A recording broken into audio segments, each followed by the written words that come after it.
Good morning, good afternoon, good evening, folks. Michael Zuber, one rental at a time. We have the one and only, the man of Las Vegas, Brian Leba. How you doing, man? Great. Thank you so much for having me on. Hope you guys enjoyed part one. Yeah. Part two should be in for a good ride. Part one is, if I were to summarize, the party's over. The cool kid left. He's got his girl. He's gone. And there's a lot of people still at the party, but you should be leaving right now. So what I want to do is I want to pick your brain on three topics. One, let's just talk to other real estate agents in Vegas. If they've been in the game less than 10 years, they've only known one market.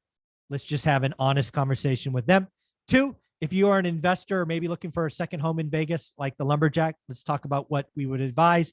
And then three, if you're looking to be a first-time homeowner in Vegas, what would we recommend? So let's go through them. Let's start with agents. What would you tell a real estate agent who's got 10 years or less on them about what they're about to hit? Oh, sure. I think it's better to let's start with the consumer homeowner first, and then we can talk investors. Then finally, we'll talk about agents and what they need to do to acclimate. So, all right, homeowner, first-time home buyer, probably what, below 500 entry-level home? Yeah. So the median price in Las Vegas right now is $485,000. Okay, so below that. Yeah. There's really nothing below 300. So entry level is going to be 3 to 5, really. Okay. So that person, FHA, VA, maybe first-time home buyer. What would you tell them today? So the truth is this. One, look, I can prognosticate all day long and hold my crystal ball and say, I am smart, I'm successful, listen to me.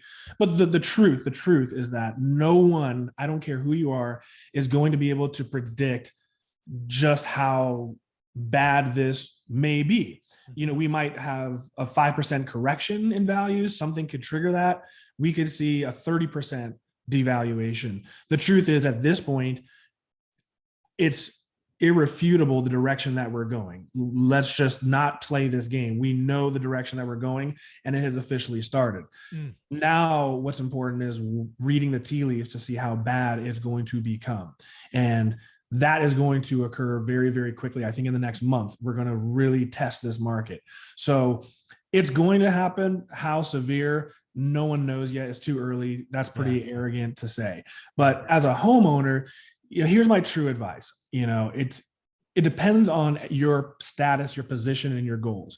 It's not a time to necessarily freak out. Yeah, it doesn't feel good if your home was worth $1 million and now it's worth $700,000. It's not a good feeling. But the truth of the matter is this: timing the market is one of the most difficult things there is to do. So, and you have to understand, selling your home and bailing out right now on the hopes that we're going to have a correction and then you can buy back in and capitalize, that might not be the best bet. Personally, I'm not going to do that. Yeah. I have the capability to do it very, very easily, and I have no desire to do that. And the reason is this: if you think that you're going to sell your house and buy back in, basically the gamble that you're making is, let's say, 15%. If the market doesn't decrease more than 15%, I don't see the point in you doing it. And the reason is this: anytime you buy and sell a home, you're basically going to leave 10% of your equity on the table. It costs money to sell your home. It costs money to buy a new home, especially if you're getting a mortgage. And then no one buys a new home and then doesn't spend some extra money getting that home into the position that they want it to be in. So let's just say it's 10%. It's going to cost you 10% just to make that move. Then I'm just giving you 5% for your time. Obviously, this could take years. Let's say it does go down 30%. People forget that the huge crash in 2008 lasted 3 years. Yeah. It wasn't like prices crashed overnight and then we started rebounding. It took 3 years to bottom out. So who knows how long this correction will take. So if you are renting, you're losing your tax deduction if it's applicable, et cetera, et cetera. So for me, it's not even worth your time unless you truly believe and think that the home that you want to buy is going to drop more than 15%. If you really believe that the home that you're targeting is going to go down by more than 15%, yeah, sure. Cash out, sit on the sidelines, and go back. We also got to remember, you may have tax implications. There's no damn point paying taxes on your owner-occupied property if that new property isn't going to go down substantially. So again, my advice is not one-sided. It depends on your personal situation. If you were going to sell anyways next year, you know what? Probably best to cash out now and just rent until you're ready to make that move. If you're sitting there forever, just sit. There's going to be waves. Your house is not a piggy bank. Just Pay it off, write it out. Yeah. So that's I have two thoughts, because again, I think about the first time home buyer a lot, right? I have a lot of them on my channel that follow it. So there's a couple of things. First off, that person who's going to time the market, I would tell them, do the math. Not only is it 15%, but you are very likely selling an asset that has a 3% mortgage on it, and you'll be buying into an asset that has a 6% mortgage on it. Okay, got my asset cheaper, but I pay the bank more. Is that really the equation we want to do today? So again, do the math. That's why I think a lot of supply is not going to show up, because the people are going to realize, where am I going to go? Right? It's this debt's an asset. But back to the first time home buyer. I'm sure Vegas is like most markets I follow and I get information on. FHA and VA buyers have had no chance the last 2 years. Cash buyers came in, they just couldn't compete. So what I would tell FHA and VA buyers is your time is coming. I would also say time to get aggressive. I just did a video with a mortgage broker where basically they're now, or I would advise, if you're an FHA or VA buyer, get the seller to pony up $8,000, $9,000, $10,000 in fees, basically points to buy down your rate. We did an example where maybe 30-year money was at 6 1/8. You get them to buy you down to 5 1/4. Why not? Right. Again, you have the power today. The buyer is scarce. The sellers are freaking out. Dude, if you have an agent today telling you to pay list price, get a freaking new agent. Right. That's not that market anymore. Right. Be aggressive. Get the seller to buy. It's what home builders do. Home builders are buying down rates all the time. Get a seller to give you $10K in credit back to buy down your rate. 30-year money all day long. What do you think? Buy down your rate. And for a lot of first-time home buyers, if you're barely holding on and you barely have enough to make the down payment, this is normal in a normal market. You can just ask the seller to pay your closing costs. For a typical home time first buyer, your closing costs are going to be about 3%. Not, it may be a shock to the system for new agents and for sellers, but at the end of the day, pretty normal. Yeah. I mean, either you want to sell your house or you don't. So, a couple grand below list price and 3% for closing costs, it may not sound good today. It's going to sound fantastic a month from now. I totally agree. That's a great point, because in a normal market, I do that kind of stuff all the time. Yeah. It's just been, it's been a couple of years, huh? It's been a futile attempt for the last few years. It's just not going to happen. Yeah. But that's going to really be coming back. I love that. So that's first time home buyers. Again, you should be excited. Don't stretch. Don't do anything stupid. Yeah. And again, please get your sellers to buy your rate down. Why not? 0.75% on 30-year money, that will make a difference. The other thing is, if you can afford to eat the 6%, depending on your situation, a lot of people do believe that, by Q2 next year, rates will be back into the 4s. So, depending on your situation, it's a gamble, but you might say, hey, pay my closing costs. That way you have less capital to come out of pocket with. And then you can refinance in 6 months, a year, whatever, when rates do come back down. That's another option. Yep. So there's first-time home buyers. I think your time is coming. And again, remember, you have the power. Sellers are freaking out. So let's flip to investors. I can't tell you how many investors I have that say, get Brian on, get Brian on, get Brian on. People just want to invest in Vegas. What would you be telling investors today about Vegas? I've done a lot with your viewers. So thank you all for your support. I've appreciated working with you over these last few years. So when it comes to investors, I mean, look, if it made sense yesterday, it's probably going to make sense tomorrow. And the reality is if you're renting properties with the market going the way it is, it's probably going to put more stress on the rental market, because if people decide not to purchase for a year, what are they going to do? They're going to rent. Exactly. So yes. From an investor standpoint, I'm not worried the least bit as far as demand for rental properties. If anything, it might even exacerbate. Mm-hmm. So as an investor, look, you shouldn't have got yourself into an investment that didn't pencil when you did it. Day one. And unless you just right now purchase an investment property, you have tremendous amounts of equity. And again, everyone's got their own goals, but for me as an investor, my goal is to own the asset outright and have it paid off, right? So for me, look, as long as you have cash flow, you can ride this wave out forever. The goal is to get to the finish line. And like we already discussed, what are you going to do? You're going to sell the asset and pay taxes on your money? Where else are you going to put the money?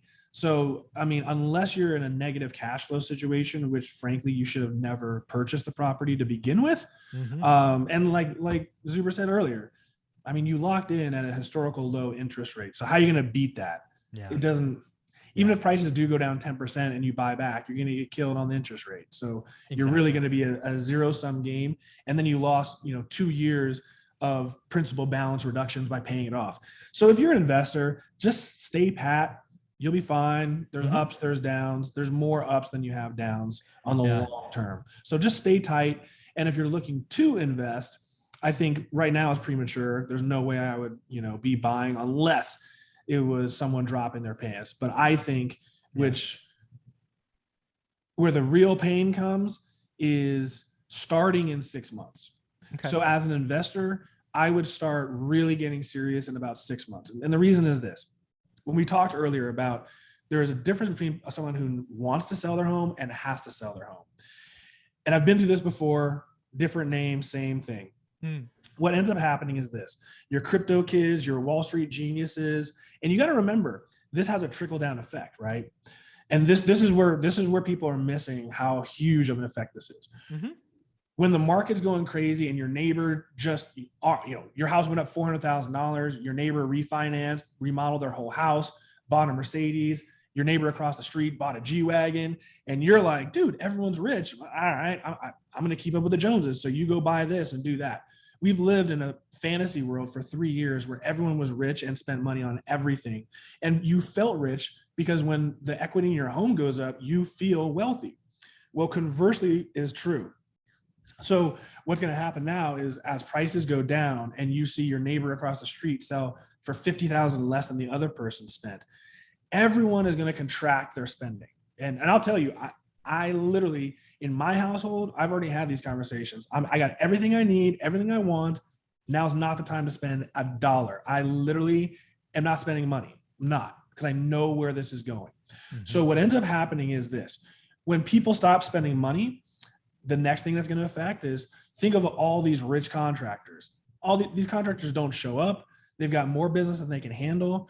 Their business is going to dry up overnight. Yes. So those contractors, and then think about small business owners. You own a solar company, you own a company building pools or what have you.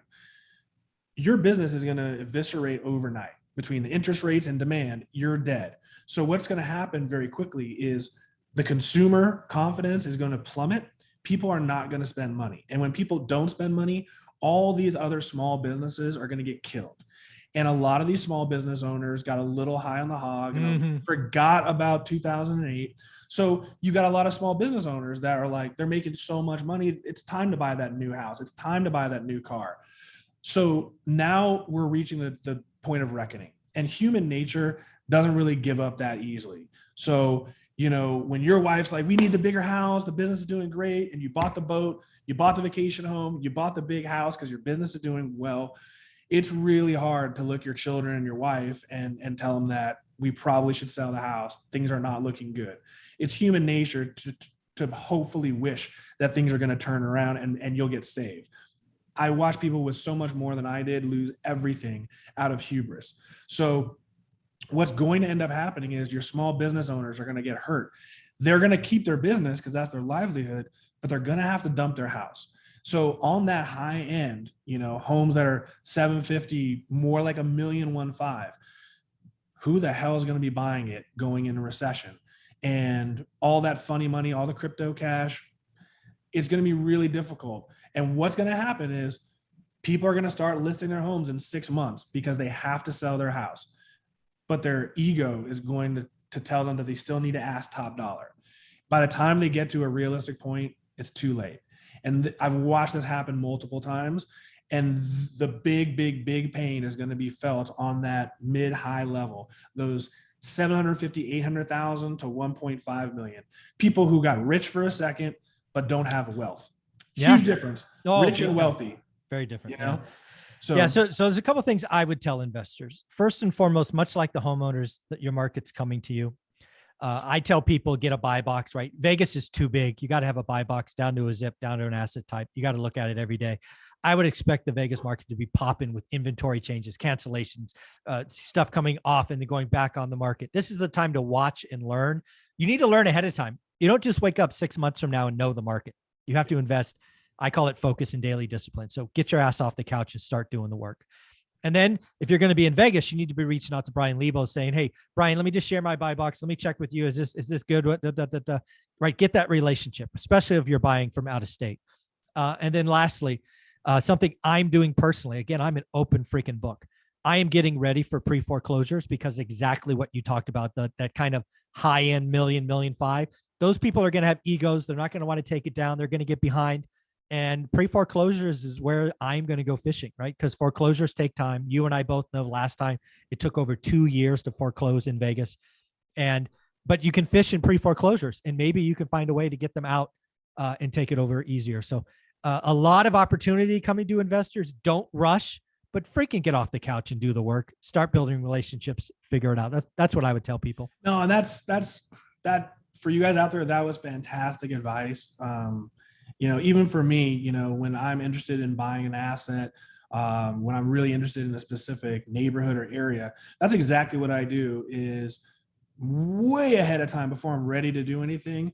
That's exactly what I do for my investors is we decide on what the goal is, what the area is, and then we just start monitoring it. So there you go. The easiest thing to do, and I just did this for Matt, is set up your parameters and then you have a search. So every day it just sends you an email, price reduction, sold, back on the market. Perfect. You want to see where the momentum is going. You want to see, okay, this is a property that I would be interested in. And then 30 days later, when it closes, immediately. Mm-hmm. So you can start tracking these trends and figuring out what your goal is and how you're going to achieve it and when to stomp on it. Yeah, just so you know, Brian, that's not parameters. That's called a buy box, just so we get your vocabulary correct. Buy box, farming. Sorry, I'll get the vernacular. Yeah, right. Come on. Work with me here, man. Work with me. All right, now let's just talk to the real estate agents who are, if you've been in the game 10 years in Vegas. 20 years. No, but if you've been in the market 10 years, right. You're gonna get a slap on the face, slap in the butt. Yeah, it's gonna wake. You're gonna get woken up here shortly. So, what would you tell an agent with 10 years or less? So, my advice, and the advice that I'm going to give you is advice that I actually did. This is not me just talking off the cuff, hypothetically. I would recommend you do what I did in 2007. In 2007, it was looking very, very bad. It was worse than this, but we'll see how it looks in a month. But all the telltale markers were there. I am a very conservative person financially. So for me, when I saw the writing was on the wall, and I, as an agent, I had 10 agents working for me, and I was having a difficult time making an income. So, they don't have a chance in the world. So I had a meeting with my entire team and I said, hey, guys, I'm disbanding the team. I am literally cutting all of the fat out of my life.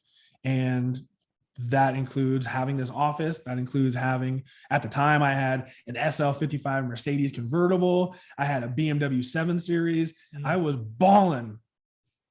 Immediately sold everything. The Mercedes I didn't need. It was a second car. The BMW was not the most reliable vehicle. And I wanted to put myself in a position where I could control my expenses. So I literally dumped everything. I got a nice, boring mid-level Lexus that's completely bulletproof.